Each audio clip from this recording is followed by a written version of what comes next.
Apakah hukum sholat sunnah qobliyah isya? Apakah dianjurkan atau tidak? Jemaah sekalian, setahu saya tidak ada dalil khusus, tapi ada dalil umum. Hadis yang diriwayatkan Al-Bukhari dan Muslim, Rasulullah SAW bersabda, "Baina kulli adzanaini salatun." Baina kulli adzanaini salatun. Antara dua azan terdapat salat. Antara dua azan terdapat salat. Beliau sebut dua kali. Kemudian beliau berkata yang ketiga, liman sya'a, bagi yang mau. Artinya sunnah. Hadis ini umum. Mencakup semua solat. Maka di antara dua adzan ada solat sunnah. Apa maksudnya di antara dua adzan? Antara adzan dan iqamah. Antara adzan dan iqamah dianjurkan solat. Sehingga hadis ini bermakna umum. Semuanya kalau begitu. Subuh, zuhur, asar, maghrib, isya. Dianjurkan. Dan jemaah sekalian, sebagai pelengkap tambahan faidah, yang ditekankan bagi kita untuk dijaga solat sunnah adalah 12 rakaat. Itulah yang disebut sunnah muakkadah, yang lebih ditekankan. Ada dua hadis yang menjelaskan tentang ini. Hadis yang pertama, hadis Ibnu Umar radhiyallahu taala anhuma yang diriwayatkan Al-Bukhari dan Muslim. Hafiztu minan nabiyyi sallallahu alaihi wasallam 10 raka'atin.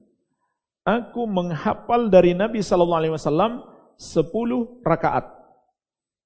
Raka'ataini qabla zuhri wa raka'ataini ba'daha. 2 rakaat sebelum zuhur dan 2 rakaat setelahnya. Wa raka'ataini ba'dal maghribi fi baitihi wa raka'ataini ba'dal isya fi baitihi wa raka'ataini qabla subhi. Kemudian 2 rakaat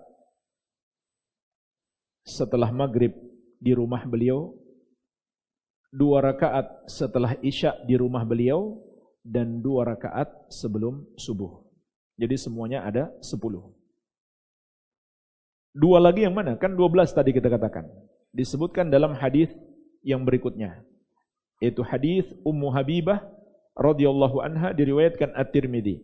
Rasulullah sallallahu alaihi wasallam bersabda, "Man shalla fi yaumin wa lailatin fintai asyrata rak'atan buniya lahu baitun fil jannah." Siapa yang salat dalam sehari semalam 12 rakaat akan dibangunkan untuknya sebuah rumah di surga. Arba'an qabla zuhri. 4 rakaat sebelum zuhur. Wa rak'ataini ba'daha, dan 2 rakaat setelahnya. Wa rak'ataini ba'dal maghrib, dan 2 rakaat setelah maghrib. Wa rak'ataini ba'dal isya, dan 2 rakaat setelah isya. Wa rak'ataini qabla salatil fajri, salatil ghadah, dan 2 rakaat sebelum salat fajar, salat yang dilakukan di waktu subuh. Jadi menjadi 12 karena sebelum zuhur 4 rakaat. Adapun di hadis sebelumnya sebelum zuhur 2 rakaat. Tapi maksud 4 di sini tetap dilakukan 2 rakaat salam, 2 rakaat salam. Sebagaimana hadis yang lain, Nabi sallallahu alaihi wasallam bersabda, "Sholatul laili wan nahari mathna mathna." Salat malam dan siang dikerjakan 2. Dan untuk solat sebelum maghrib itu juga ada hadis khusus. Rasulullah SAW mengatakan, "Sallu qabla salatil maghrib." Solatlah kalian sebelum solat maghrib. Jadi ada hadis khusus. Begitu pula ada hadis khusus 4 rakaat sebelum asar. Rasulullah SAW bersabda, "Rahimallahu mra'an shalla qabla al-asri arba'an." Semoga Allah merahmati seseorang yang melakukan solat sebelum asar 4 rakaat. Juga sama, dikerjakan 2 rakaat salam, 2 rakaat salam. Jadi jemaah sekalian, untuk qobliyah isya, setahu saya tidak ada hadis khusus, tapi tetap dianjurkan karena ada hadis umum yang telah kita sebutkan di awal tadi.